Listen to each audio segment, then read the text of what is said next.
Peace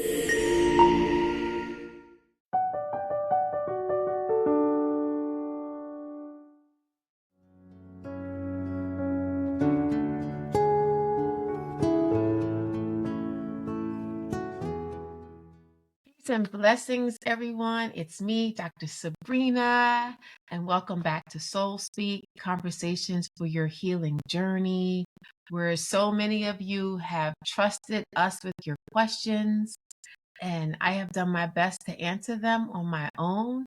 And it's even more exciting when I have a guest who shows up with her own wisdom and story and experiences to give you an even richer response. So, my guest today, I am so proud to announce my guest is Shadeen Francis. Shadeen is a licensed psychotherapist, a certified sex therapist, and a cultural strategist. Known for her warmth and humor, she helps people navigate mental health, relationships, and sexuality through a social justice lens. Her work has been featured on ABC, NBC, CBS, and she's partnered with brands like Essence and Teen Vogue. Shadeen's message is simple: to help people live lives filled with peace and pleasure. All right, welcome, Shadeen. Hi, hi. I'm so glad to be here. Thank you for having me. I am so glad to be here too. And I should tell everybody that I'm also like crazy in love with Shadeen as a beautiful human and a woman and a part of the profession that I love. I have to add that piece. Thank you so And so, much. yes, I yes, I, honey. re- I receive that, and I feel the Take same. it in. And Take I it in. feel the exact same. I mean, so Shadeen, someone has asked a question. She's addressed Great. it to me, but it's going to Okay. be for us. hmm And her initials are YP. Dear Dr. Sabrina, I've noticed in my relationship that I tend to be very emotionally aware. I pick up on small changes in tone, mood, and behavior, while my partner seems less in tune with emotions or doesn't express them as much. Sometimes I feel like I'm carrying most of the emotional weight. How do you handle a relationship when there's a big gap in emotional intelligence? And how do you know if you're being emotionally aware versus just overanalyzing? Is it possible to have too much emotional intelligence? Or is this more about my own patterns? And how can I meet my partner in the middle without feeling like I'm the only one trying to understand emotion? Mm. Hmm. Oh, YP, beloved. Yes. Yeah. I hear some of it in the question. Mm-hmm. I had a mentor say once, and I share this back with folks, that the answer is often already in the room, and sometimes it's already living in the question. Yes, Um, yes. the first thing that really stands out to me, I think it's beautiful when people can like claim and own the things that they're good at. I don't know YP's gender. I'm imagining YP as a woman, or someone who was Yes, raised as a woman at the very least. yes, yes. Um, and it a common theme that I hear often, beyond this exact kind of narrating of like, I am with someone where I am doing a particular kind of work that isn't being met. Mm-hmm. But also, a thing that is really strong here is like a claiming and an owning of the gift. Right. And I really just want to start off with just like acknowledging that as something that feels really forward to me. Like, what a beautiful thing for someone to be able to say, like, here's a thing that I can do. Here's a way that I'm contributing to not only my well-being, but the well-being of my relationships. The Mm-hmm. role I play is this: I hold the emotional landscape of this relationship. Right? That's an important duty and an important gift, Yeah. And and I a love that you huge validated responsibility. her. Yeah, Yeah, I love thank that you you. validating her. And it's a Mhm. huge responsibility. Right. It There, is. there's a sadness to me in the question, and I don't know if you feel or hear that too. Right. I hope I'm not projecting it. We only get to know a little bit about a person, in this way, but there's something that feels really sad to me in Yeah. this. Right. Yeah. Well, she says it. She says, I feel like I'm carrying most of the emotional weight, Yeah. and that feels heavy, like right here. Right. And the word is weight. Mm-hmm. Right. Not emotional landscape, not emotional context, not emotional tone. Right. And so thank you for bringing that language back. The word is weight, and weight means gravity. Weight means effort. Right. Mm-hmm. Weight often means pressure. Mm. Right. Just like I'm thinking, like my whole body started to feel like the right there is something sobering about weight. Um, and not being met, right? We're talking about meeting someone in the middle. So we're talking about a gap between people. I'm doing all of this. I'm doing all of it. And so part of that will also not just feel sad, but feel unfair, Yeah. right? Because Yeah. it doesn't sound like she wants to be doing all of it. No. Um, mm, yeah, this dynamic is often gendered, right? Again, I don't know anything about their. Did they use any pronoun language about their partner? No, there's no language about the partner. But Mm-hmm. I think for me, my assumption was also that this was a straight couple and that YP was a woman. Mm-hmm. And so we can go with that assumption. Yeah, and I'll just name it as such. These are assumptions, and I don't. It will not limit how I talk about this because most of this will still apply.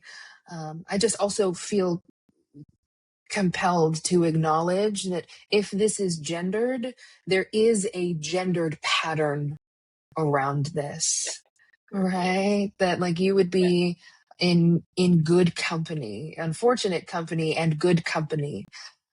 If this was, I am a woman who is partnered with a man, and I feel like I'm carrying all of the weight of emotional connection in Mm-hmm. this relationship, and it is sad to me.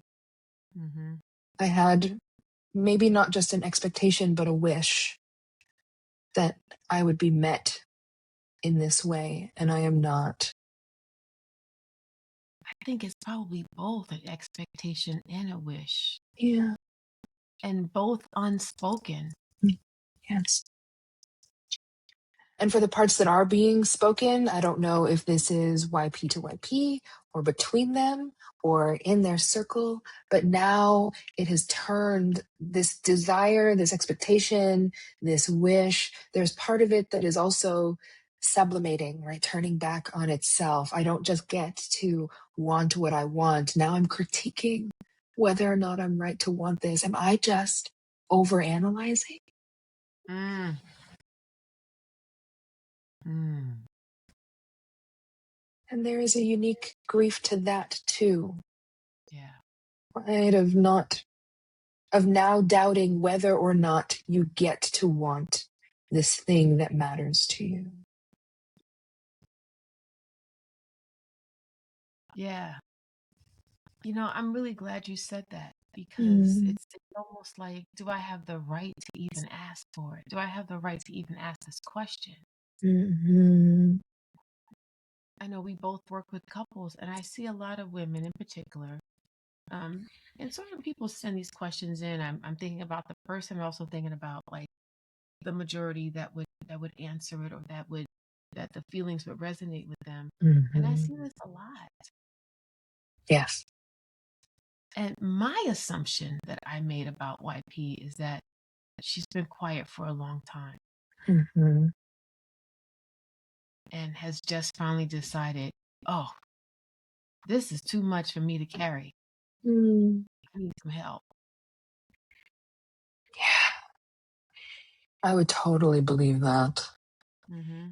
If I kind of track, okay, when I'm with people, what have I come to know in sort of the patterns that I've seen? And that is very often the case, what you're Mm-hmm. describing.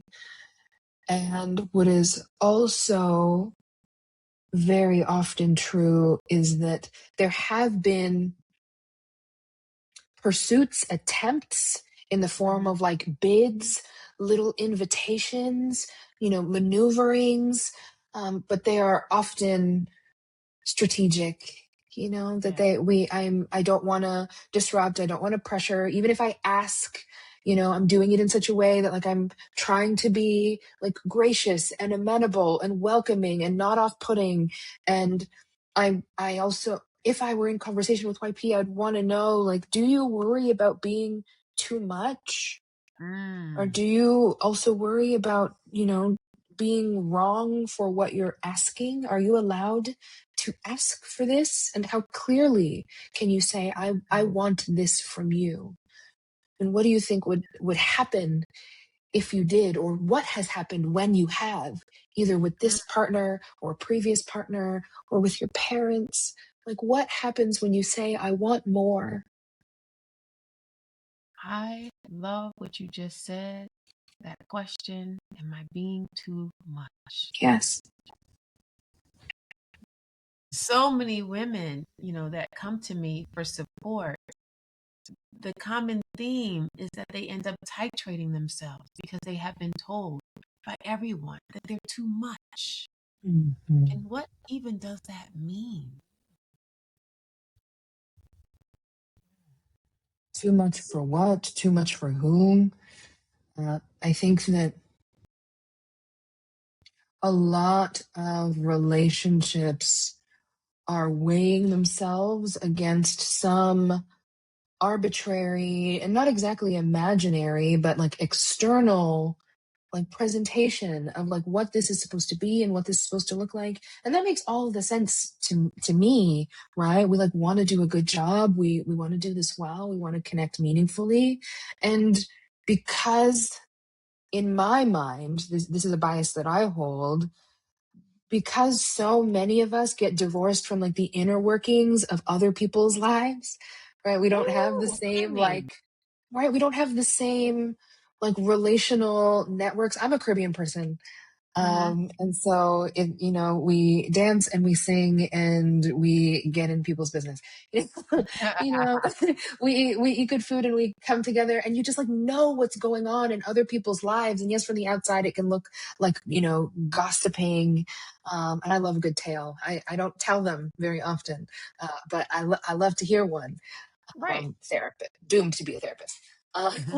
Right. But there is something really special about getting to know how other people's lives are happening and going and what's happening for people. And I think in like a grand scale, the only presentations we get are like media, right? Mm-hmm. These are stories that are designed to entertain or arouse or um, sometimes upset. We watch these stories play out and they are marked by trauma as like the moving pieces, or they are our happily ever after tales. We miss like the nuance of what it means to be in deep relationship to people. And so my bias is that we're doing so much like cherry picking of like, I only want the good parts and I want it to look a certain way and it to show up a certain way, and we're trying to perform right and well.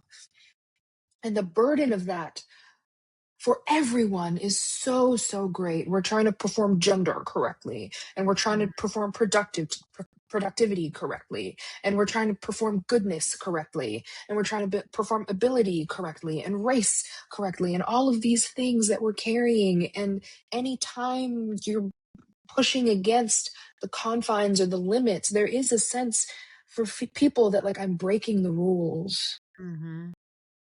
right? Yeah. That I'm not allowed to do this. And sometimes when your unique needs, your unique self start to come through, there can also be a lot of pushback from the world around you for Yeah. ways in which you're doing it wrong.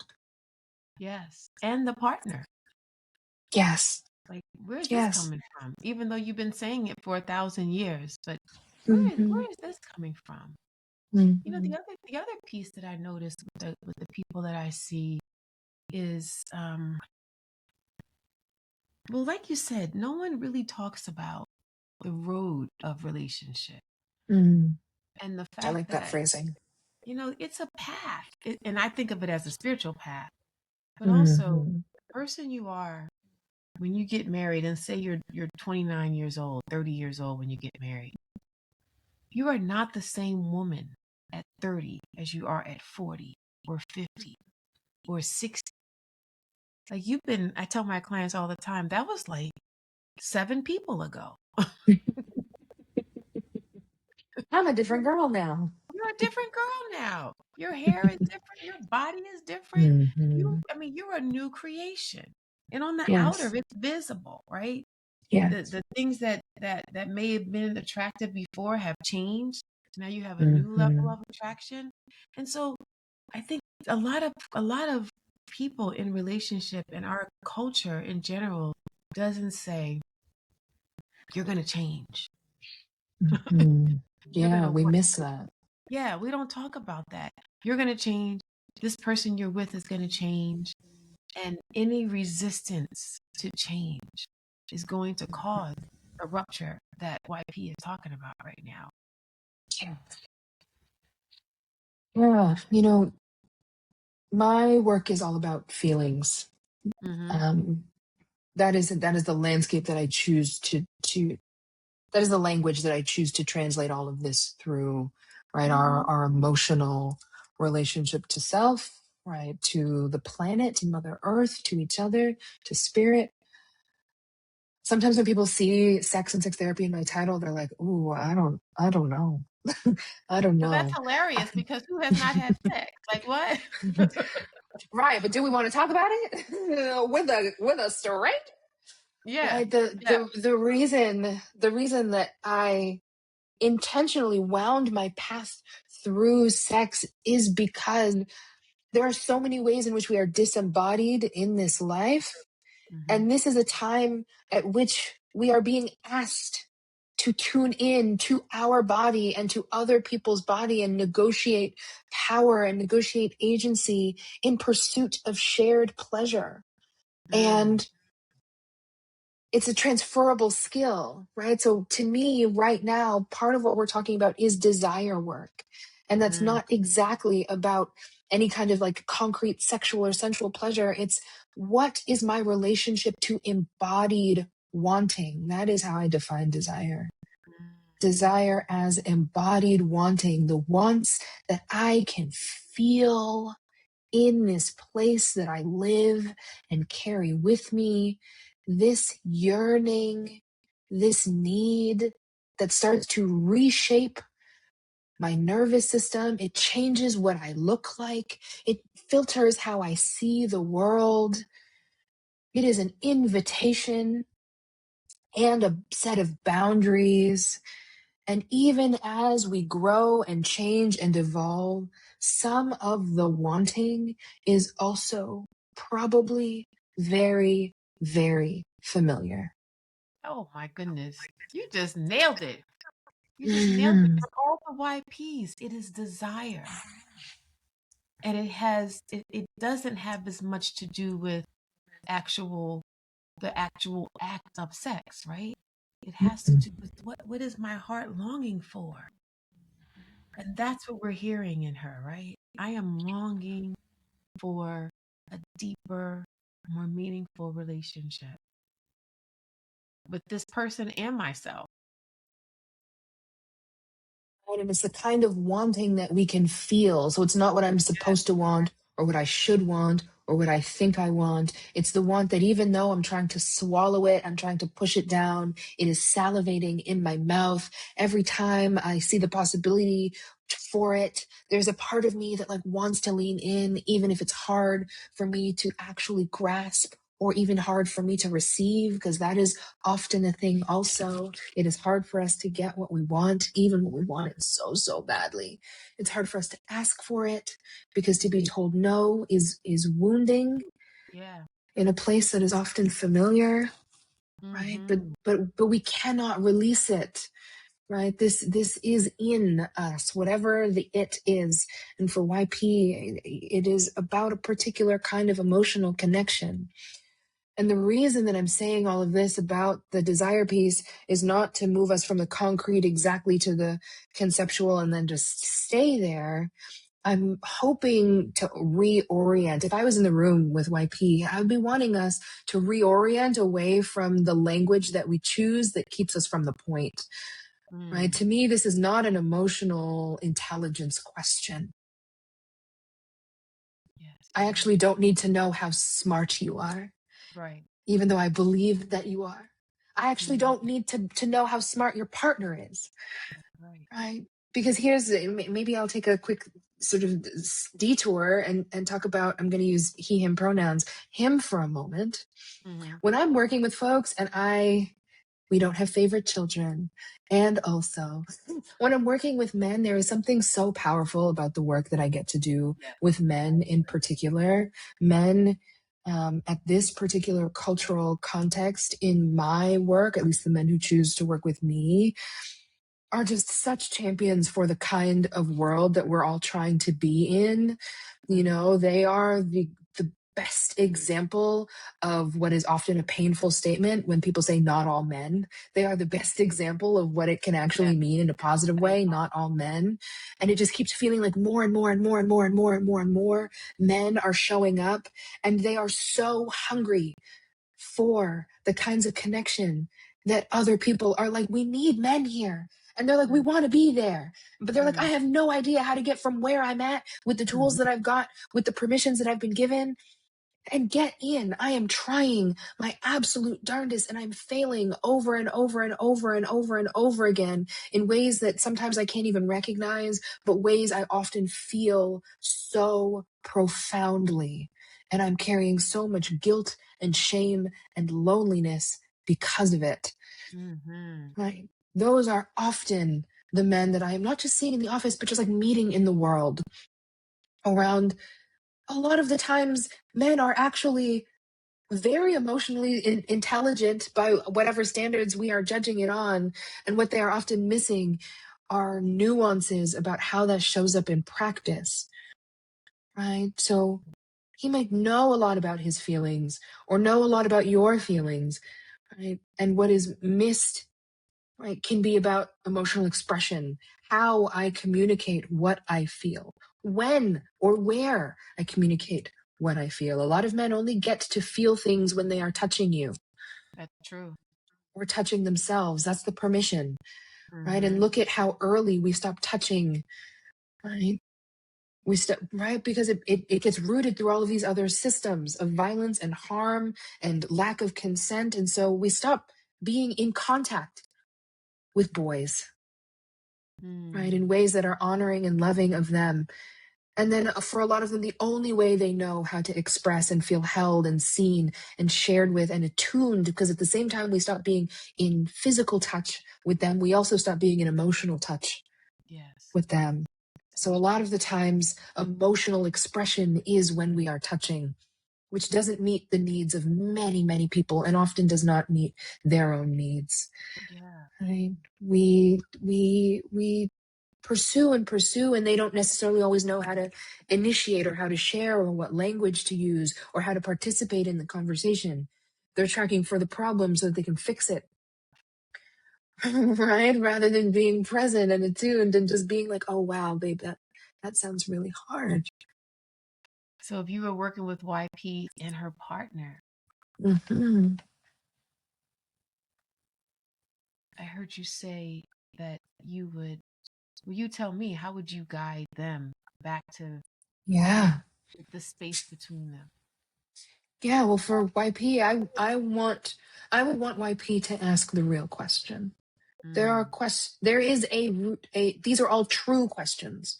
Mm-hmm. None, if even if we answered all of them, it doesn't, I don't think that it would help YP get the answer that she is looking for. And so some of the work would just be, we're in the room together and you and I workshop in your partner's presence. What is the real question? Mm-hmm. Right? I want the partner to see the kind of work that we are doing around this. And I also want him to be a part of it. What do you know about this? Have you heard any of this before? What do you think she's asking? Even if it's not the right answer, what do you hear when these questions come out? YP, is that what you're wanting to know? Is that what you're wanting to talk about? If we got an answer to whether or not you are emotionally intelligent enough, right? Or whether or not you are overanalyzing, would that help you feel more at peace and more connected, right? Like, and I would want us to tease it out, because I don't want us to spend a lot of time doing the wrong work. I'm a work smart kind of girl. We'll work hard, but only if we need to, middle child. That's right. Like we're gonna, No, that's right? how So we're I, meant to do. That's right. right, I'm like, Yeah. oh, that doesn't feel to me like the work we're actually wanting to do here. And then as we get clear on the real question, in that real question, I feel like the opportunity to connect meaningfully is in there, because it will help us get clear on what is it that you want, beloved? What is it that you want, right? What do you want to feel? And what are the things that he could do that would allow that feeling to emerge more reliably, more consistently, so that not only it happens in glimmers, but it happens in a way that you can like lean on and count on. And my favorite word is savor. Right? What Mm-hmm. what would be the way that this could be offered and given to you so that you could receive and savor it? And I've only been proven wrong once or twice in this next statement, that the thing that YP wants is almost always the thing that their partner wants too. Yes. Yes. You are absolutely right. That is Right. absolutely true. And And so I the don't know gift if that, they've ever been wrong. mm, mhm. They just weren't ready to utter it. Yeah, yeah. I like being right about it. I like being right Are about right it because about it it. because it makes the work really, really clear. And the two times that, the one or two times I'm thinking of, these were people who were just so maligned, right? Mm-hmm. So misattuned that like this core also didn't meet. We were together for other things. We weren't in the same kind of worlds really even. Mm. Right, but most people are so much closer than that.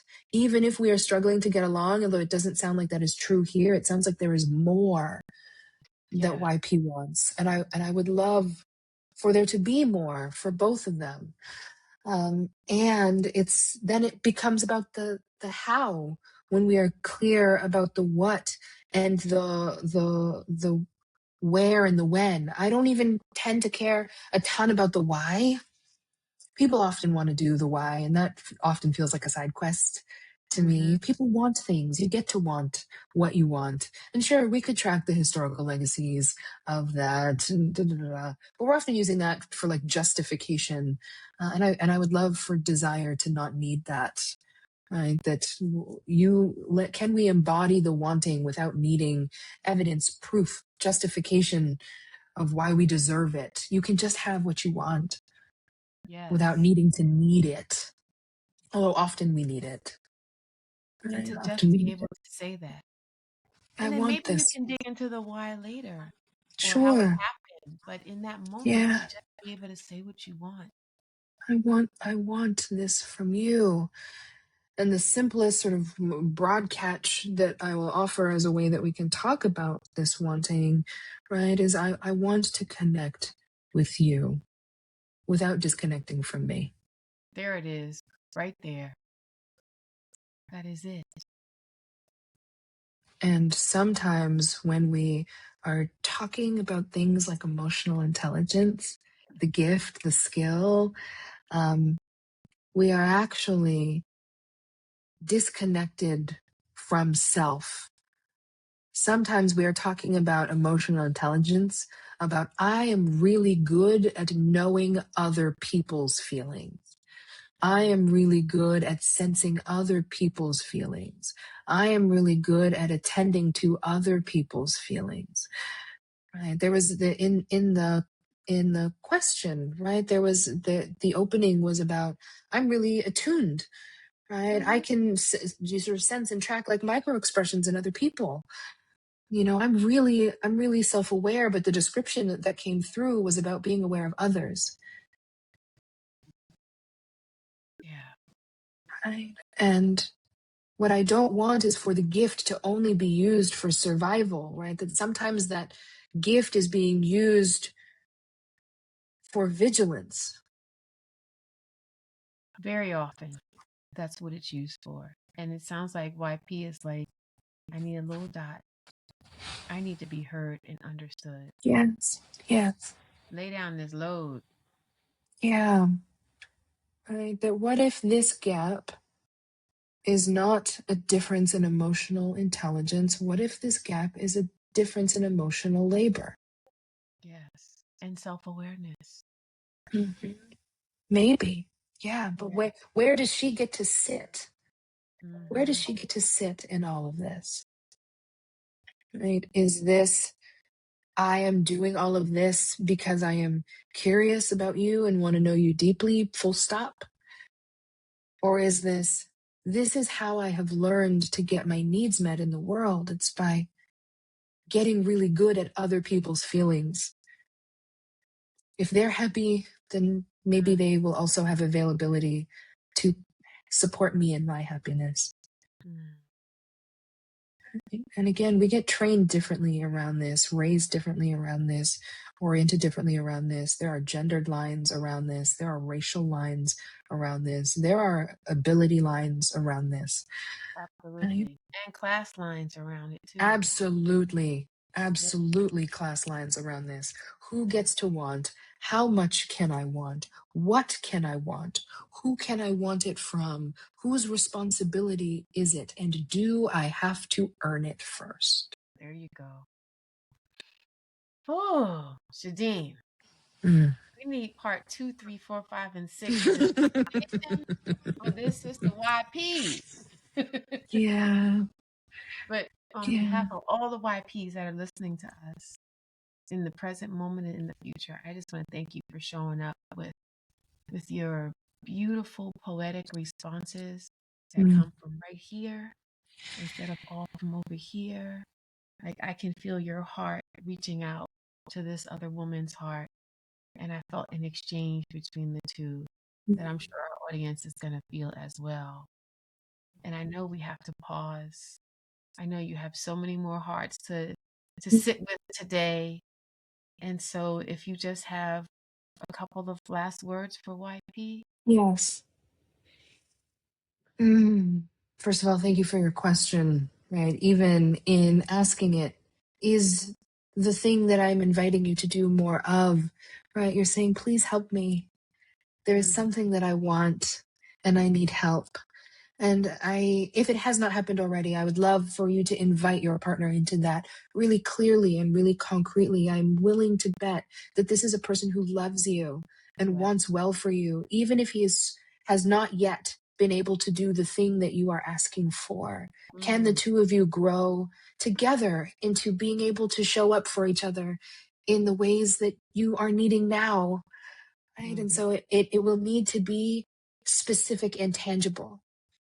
Right. So mm, you getting clear with yourself around what it is that you are hoping to feel in your connection, in your relationship to this person. Right. And then to think about, are there ways that you could demonstrate that to me, or are there ways that you could help me access that more?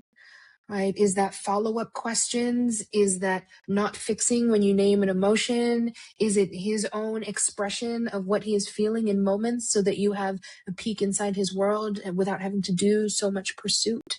Right. yeah. But giving some concrete opportunities for people to give you what you want by making a clear request, Mm-hmm. knowing that it is very risky to Yeah. potentially receive a no, but it does not hurt less than just swallowing it and letting the desire churn and turn and boil on the inside. Because for some, it becomes resentment. But what I hear for you is that it is starting to make you question whether or not you are allowed to want. And wanting is one of the most human things that we can do. We exist because we deserve. We deserve. And so please keep wanting and Mm, also ask for it. beautiful. Keep wanting. Ask for it. Receive the love. You Mhm. deserve the love, right?